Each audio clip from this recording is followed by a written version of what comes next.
Yuk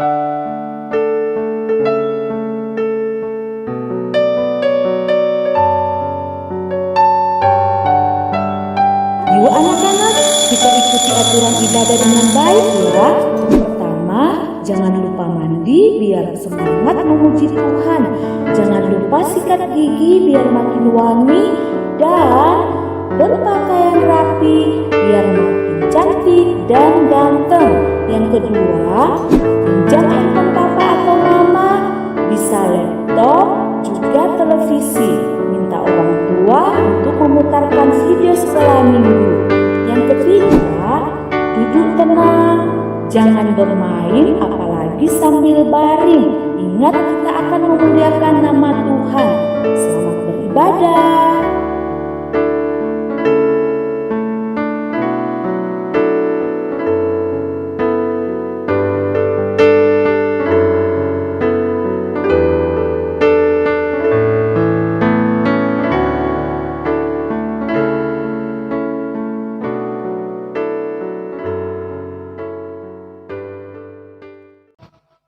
Shalom. Selamat pagi adik-adik semua. Wah, senang sekali kami menyambut kalian semua yang hadir dalam perayaan Hari Doa Sedunia. Hari ini kita akan belajar bersama anak-anak Vanuatu dan kehidupan mereka yang berada di desa-desa dan pulau-pulau di Samudra Pasifik. Mari kita temukan di peta di dunia tempat Vanuatu berada. Coba kita lihat bersama-sama mana ya negara Vanuatu. Ya, yang ini negara Vanuatunya. Negara Vanuatu adalah negara merdeka yang terletak di Samudra Pasifik Selatan. Negara ini memiliki banyak pulau dan pantai yang indah. Namun, pulau-pulau tersebut rawan bencana alam seperti angin topan, banjir, dan letusan gunung berapi. Juga yang terparah angin topan tropis kategori 5 yang pernah melanda Vanuatu pada tanggal 13 Maret 2015. Iklim di Vanuatu ada 2 musim, yaitu musim panas dan lembab dari November hingga Maret. Biasanya akan ada hujan lebat dan angin seperti siklon. Dan musim kemarau dari April hingga Oktober saat iklim sedang. Hewan yang ada di Vanuatu tidak ada mamalia besar yang berasal dari negara tersebut seperti ular berbisa ataupun laba-laba. Babi dan unggas liar adalah hewan yang banyak ditemukan. Babi hutan sangat penting bagi budaya Vanuatu, dengan gading yang digunakan sebagai simbol nasional di lambang negara. Wilayah ini kaya akan kehidupan laut, dengan penyu dan lumba-lumba dan banyak jenis ikan. Adik-adik, mari kita mendengarkan bagaimana makanan yang ada di Vanuatu. Sebagian besar buah dan sayuran dibudidayakan secara organik, kecuali yang diimpor. Daging sapi dari Vanuatu dipercaya merupakan salah satu yang terbaik di dunia. Dan kita dengarkan tentang pendidikan di sana. Sebagian besar anak tinggal di daerah pedesaan tanpa sekolah.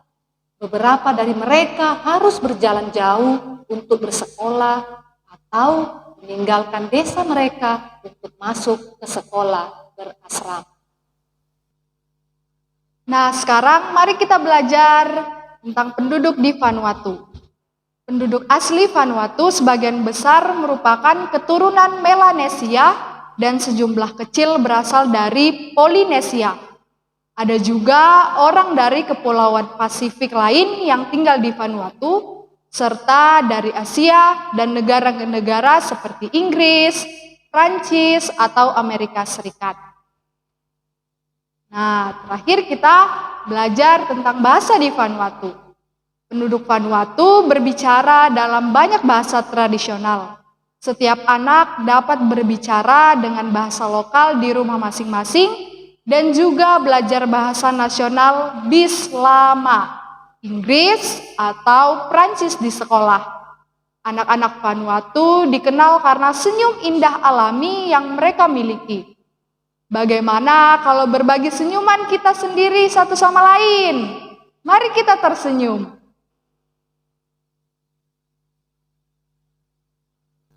Adik-adik yang kekasih, kita sudah mendengarkan cerita tentang negara Vanuatu. Sekarang kita mau beribadah. Sebelumnya kita berdoa dulu ya. Lipat tangannya, tutup matanya, kita berdoa. Yesus yang kekasih, terima kasih. Engkau sungguh baik bagi kami semua dan seluruh anak-anak-Mu di seluruh muka bumi ini. Terima kasih untuk senyum yang terindah yang sudah diberikan oleh anak-anak-Mu, bahkan senyum yang terindah yang sudah diberikan oleh anak-anak-Mu di Vanuatu. Kiranya Tuhan senantiasa memberkati kami semua dan sertai kami dalam ibadah kami saat ini. Dalam nama Tuhan Yesus kami berdoa. Amin. Adik-adik, kita sudah mengenal negara Vanuatu dari iklim, bahasa, dan kebudayaannya. Sekarang semua mari kita bangkit berdiri, kita menyanyikan lagu Yesus Cinta Semua Anak.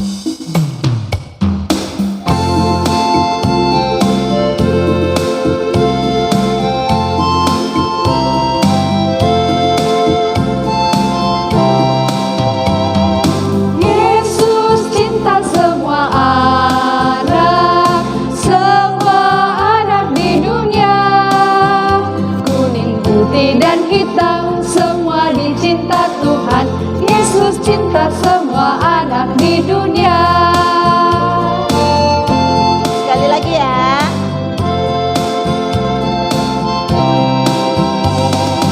Yesus cinta semua anak di dunia. Kuning, putih, dan hitam semua dicinta Tuhan. Yesus cinta semua anak di dunia.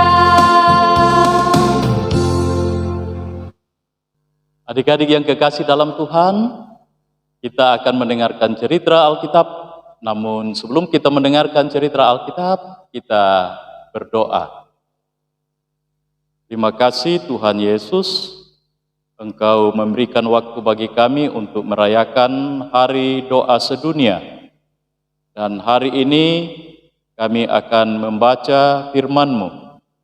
Ya Roh Kudus, kiranya Engkau menolong kami, supaya firman yang kami baca, kami dengarkan, dapat kami lakukan dalam kehidupan kami.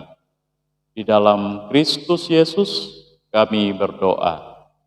Amin.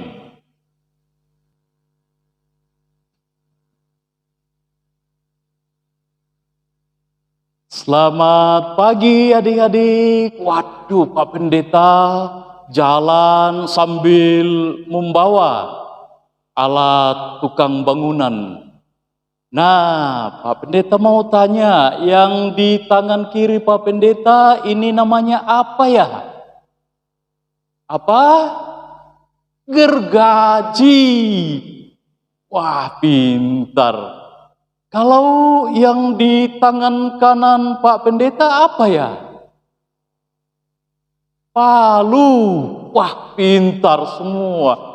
Kalau yang ini, yang kecil, apa? Nggak kedengaran. Ulang lagi, apa? Paku. Nah, gergaji, palu, paku, ini semua digunakan untuk membuat bangunan dan sering digunakan oleh tukang-tukang bangunan. Nah, tahukah adik-adik, Tuhan Yesus pernah berkhotbah di atas bukit. Dia naik ke atas bukit dan banyak orang yang ikut mau mendengarkan khotbah Tuhan Yesus. Ketika Tuhan Yesus sudah ada di bukit, lalu dia cerita perumpamaan tentang dua orang yang akan membuat rumah. Yang pertama, dia mencari tempat untuk membangun rumah. Dan orang yang pertama menemukan batu. Ketika dia menemukan batu yang baik untuk tempat membangun rumah, dia kemudian mengambil kayu lalu digergaji, yang perlu dipaku, dan dia melakukan itu dengan sungguh-sungguh. Dan sampai selesai rumah itu, dia melihat, wah, rumahnya sangat bagus. Tapi orang kedua, dia mencari tempat untuk membangun rumah di tanah yang berpasir. Ya, mudah digali, gampang digali, dan dia juga kemudian mengerjakan bangunan yang akan berdiri. Dipasang pakunya, dipasang palu, dipakai palu, dan rumah itu juga sudah jadi. Dan malam itu tiba-tiba datang hujan yang deras dari atas langit. Lalu angin kencang mulai datang juga menerpa dua rumah yang dibangun di atas batu dan yang dibangun di atas tanah berpasir. Lalu tidak hanya hujan, tidak hanya angin, tapi tiba-tiba datang air yang besar melanda rumah.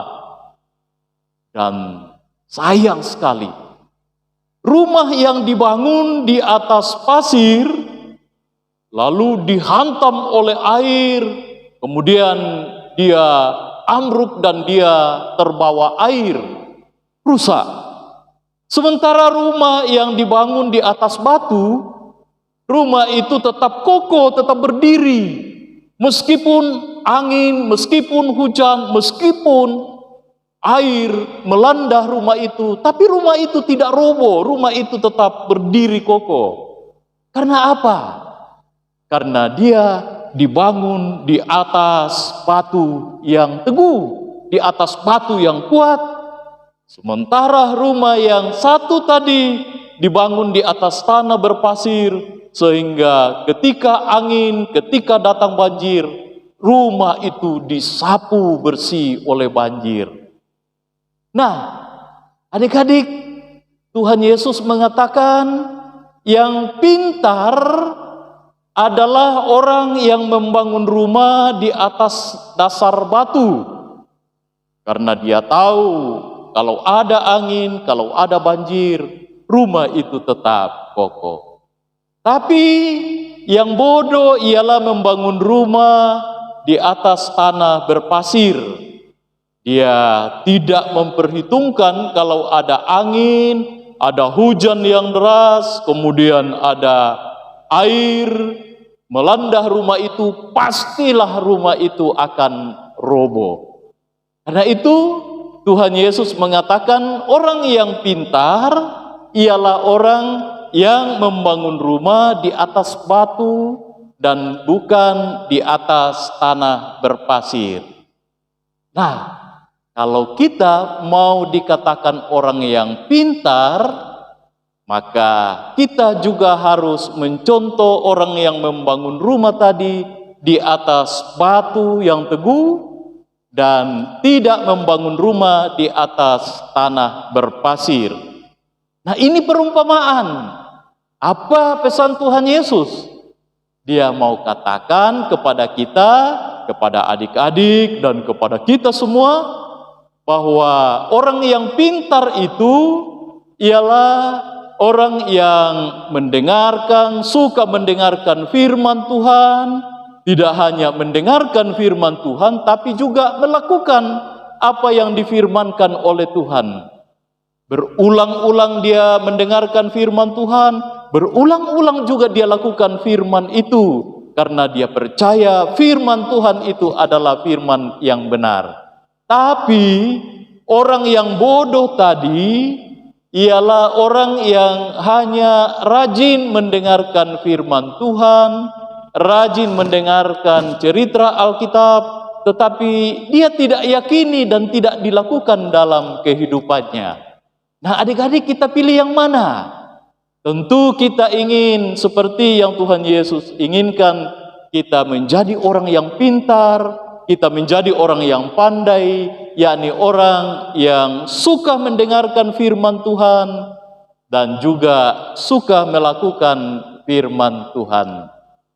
Amin.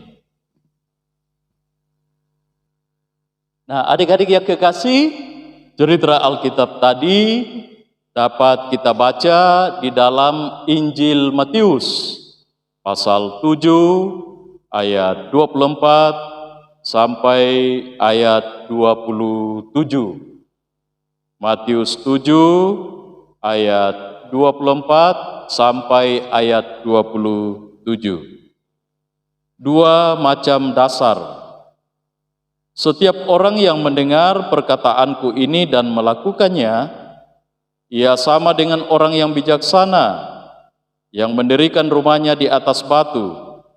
Kemudian turunlah hujan dan datanglah banjir, lalu angin melanda rumah itu. Tetapi rumah itu tidak rubuh sebab didirikan di atas batu.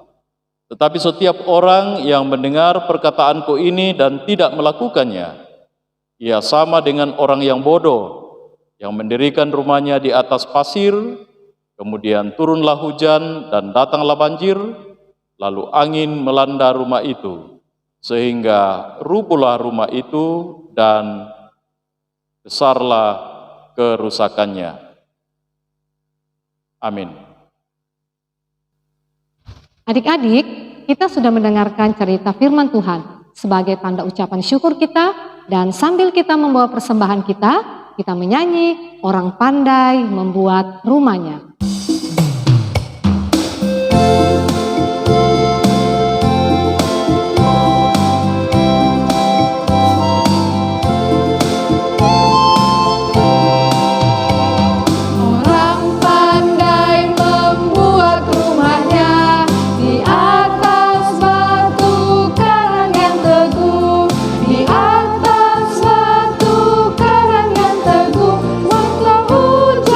Turun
Adik-adik yang kekasih, kita akan bersama menaikkan doa syafaat dan kita akan berdoa bersama-sama, baik yang ada di rumah masing-masing juga anak-anak atau adik-adik teman-teman kita yang berada di semua negara atau di dunia ini. Mari kita bersama-sama berdoa. Terima kasih Tuhan Yesus, hari ini kami boleh merayakan Hari Doa Sedunia. Bahkan kami telah mendengarkan cerita Alkitab yang mengajarkan kepada kami supaya kami menjadi anak yang pintar, yakni mendengarkan firman Tuhan dan melakukan dalam seluruh hidup kami. Kami berdoa kiranya Roh Kudus-Mu yang akan menolong kami, supaya kami boleh melakukan firman-Mu yang kami dengarkan setiap saat. Hari ini kami berdoa untuk seluruh anak-anak di muka bumi ini, bersama-sama dalam Hari Doa Sedunia ini. Kami berdoa Tuhan akan memberkati semua anak-anak di dunia ini, dalam pertumbuhan mereka, dalam pendidikan mereka, dan juga di dalam kebersamaan dengan orang tua mereka. Kami berdoa kepadamu, kiranya mereka yang tidak dapat melakukan pekerjaan karena sedang sakit, ataukah mereka mengalami cacat fisik, kami mohon Tuhan berikan kesembuhan, berikan kekuatan, sehingga juga mereka tetap bersukacita dalam kehidupannya. Kami berdoa Tuhan berikan kepandaian, Tuhan berikan hikmat kepada teman-teman kami, anak-anak-Mu di seluruh dunia, supaya juga mereka dituntun oleh hikmat Tuhan, dan selalu mereka merindukan dan mengharapkan perdamaian di seluruh dunia, seperti yang kami rindukan dan kami harapkan bersama di daerah dan di negara kami. Kami berdoa, berkati setiap orang tua, bahkan setiap orang yang peduli dan perhatian bagi anak-anak. Tuhan yang akan memberi kekuatan, kemampuan bagi mereka untuk menyatakan kepedulian mereka bagi kehidupan anak-anak. Juga kami berdoa kepadamu Bapa, berkati setiap upaya, usaha yang dilakukan oleh pemerintah kami, supaya lewat usaha dan upaya yang dilakukan oleh pemerintah kami juga anak-anak-Mu boleh hidup dengan sejahtera, boleh hidup dengan damai di daerah, di negara yang Tuhan sudah anugerahkan bagi kami.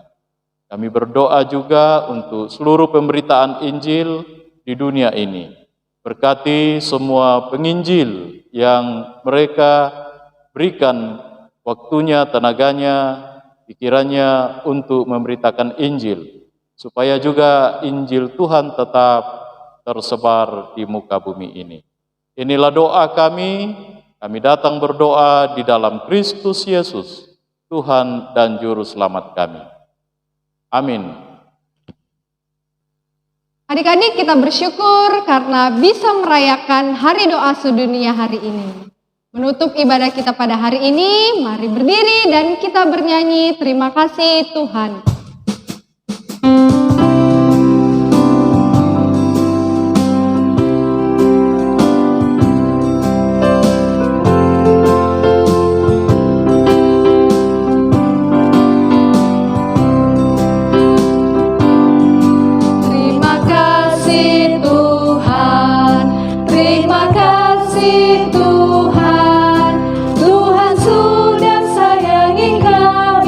Terima kasih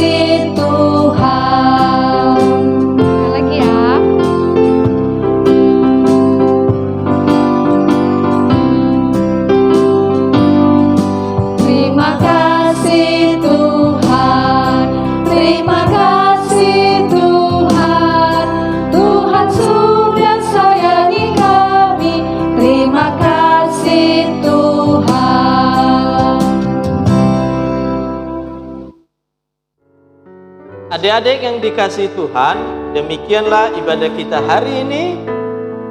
Tetaplah ikuti protokol kesehatan dari pemerintah. Yang paling penting, selalu berdoa dan baca firman Tuhan. Kakak-kakak guru sekolah minggu mengucapkan Selamat Hari Doa Sedunia. Tuhan Yesus memberkati. Dah.